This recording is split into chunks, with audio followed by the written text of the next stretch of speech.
Okay, let's just do a little bit of a review. We just got started in trigonometry today, so let's kind of go over a little bit of what we talked about. So again, trigonometry is where we're going to spend pretty much the next 2 quarters. We're going to do a whole lot on trig. So I want you to kind of feel comfortable with this foundational stuff. So let's kind of go over it one more time. A lot of this is just tying stuff we've already done in Algebra 1 and in geometry together to kind of make it a pre-calc. So the way you want to think about it is, this is just kind of our definition of what trigonometry is. So if you want to kind of go through and look at it, it does have its kind of foundation in a lot of stuff. I mean, things like astronomy, surveying, construction, engineering, trigonometry, and calculus are there. So again, just as a review, we got our lines, we got our segments. So again, line, arrows on either side, segments, fixed endpoints. Array has one fixed endpoint, and then it goes off to the side. So okay. This is what we're going to deal with. We're going to deal with rays.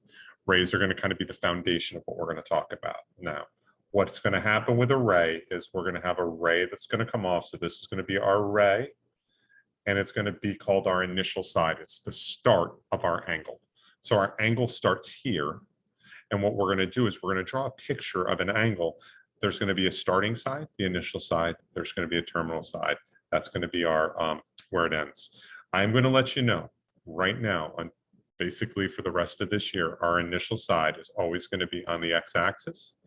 It's going to be on the x-axis, and it's going to be on the right side of the x-axis. So what I want to show you is the following.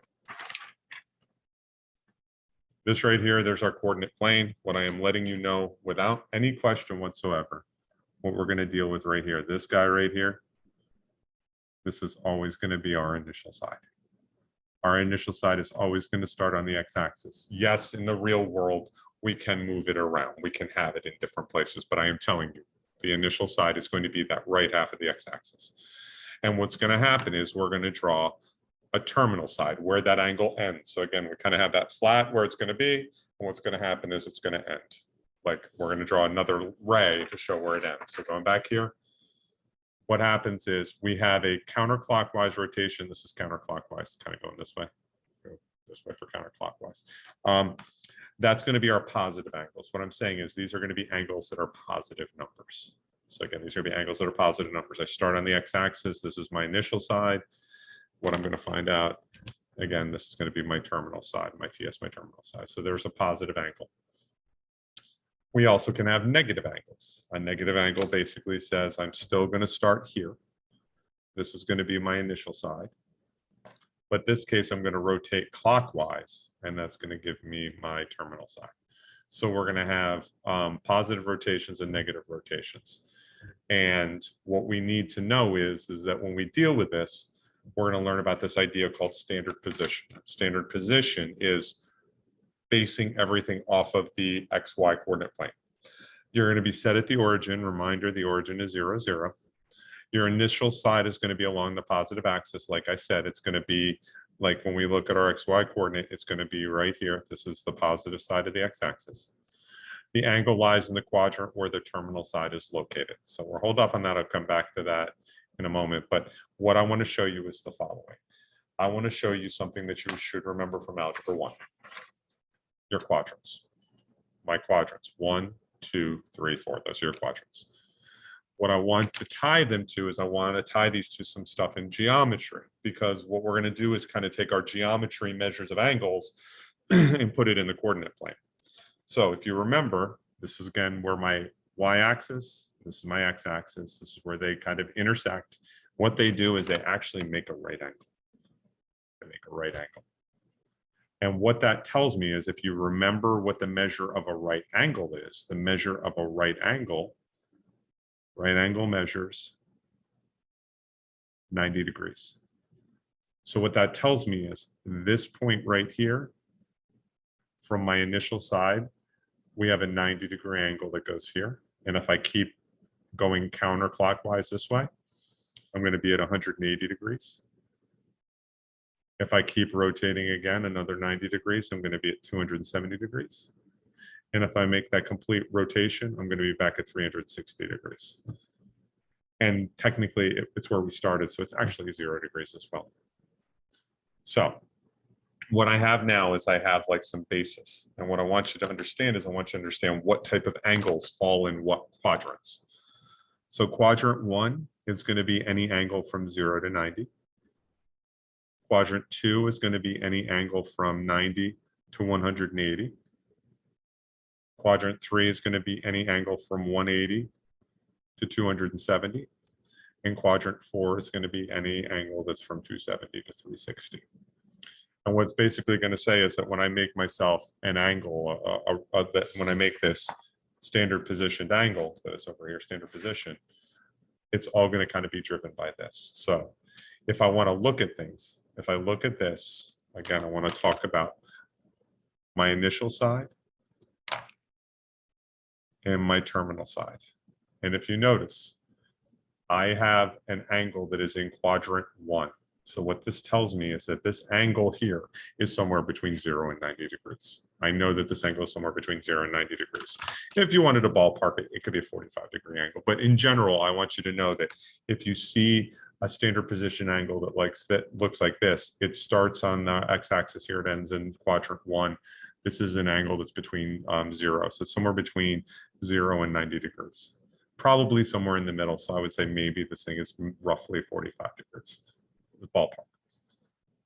If we look at this one again, this is my initial side. This is my terminal side. And what I'm going to say with that is, if again, notice I went through quadrant 1, quadrant 2, quadrant 3. I'm somewhere in quadrant 3. So I'm going to say that this angle is somewhere between 180 and 270. Again, where is it? You just ballpark it. Again, you could say 220. I mean, you could say, you know, this is roughly 220 degrees, but it's somewhere in that quadrant 3. So those are two things. We didn't talk about this today. We'll come back to this on Monday. But there's another thing I wanted you to see and to process, and that's one of these things where if I wanted to make an angle that measured 470 degrees. So again, what I want you to think about is that's going to be my initial side. Always going to be my initial side is that kind of what you would be the right half of the x-axis. This is my initial side. Now 470, if you think about it, circle is 360 degrees. So what this actually does is this actually takes my angle, and what it does is it starts here, it comes around, it hits here, that's 360 degrees. So my angles come around once, that's 360. When I subtract that 360, I end up with 110. So what this says is this process is another 110 degrees. If we go back and look at our original, 110 is in quadrant 2. So what happens with this is this ends up somewhere out here, and I end up with a terminal side. My terminal side is going to be somewhere out there, and that's going to be a 470-degree angle. Notice what happened is I started here, I worked my way around, came back around, and I stopped. So that's a 470. So I put that little swirl there to show that I made a loop. And if you have to do multiple loops, you do multiple loops. Like, so again, if this had been 970, I would have had to go through a couple times, 360, 360 again to 720, and I would stop somewhere before that third rotation. So that's what we kind of talked about. We also did negative angles, so we didn't have that on the example, but I want to kind of show you what I mean by an angle that measures negative 75 degrees. So again, we're always going to start here. This is going to be our initial side. And our terminal side is going to be wherever it ends. But since this is negative, I want to rotate this guy in the negative direction. So what I'm saying is I want to take this guy and I want to rotate him until he gets to 75 degrees on the negative side. So what that means is somewhere around here would be my terminal side. Because I'm doing 75 degrees in the negative direction. So let me show you another way to think about that.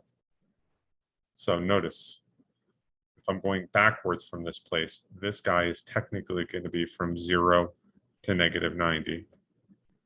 This guy is going to be from negative 90 to negative 180 if I'm going a negative angle. This one is going to be from negative 180 to negative 270. And this last one is going to be from negative 270 to negative 360. So again, if I'm going backwards, that's how it looks like visually. But what I always say is this, ready? If you're ever unsure how to do this, you can make a positive reference angle to it. So what I'm going to say is what I mean by a positive reference angle is I know that the entire circle is 360. The entire angle going around is 360. If I subtract that 75, that minus 75 from it 5, it's going to be 285. So this is my reference positive angle. Where would I find 285? If I found 285, 285 will be down here in quadrant 4. So what I'm saying is if I made a 285, it would kind of be going counterclockwise this way. So I go clockwise the opposite direction. Hopefully that helps. I mean, it's just another way to think about it. What I'd recommend is try some of the practices and see if they make sense. What I'm going to do here is I'm going to go ahead and pause so that I don't want to have too long a video, and then I'm going to talk about the conversion to radians.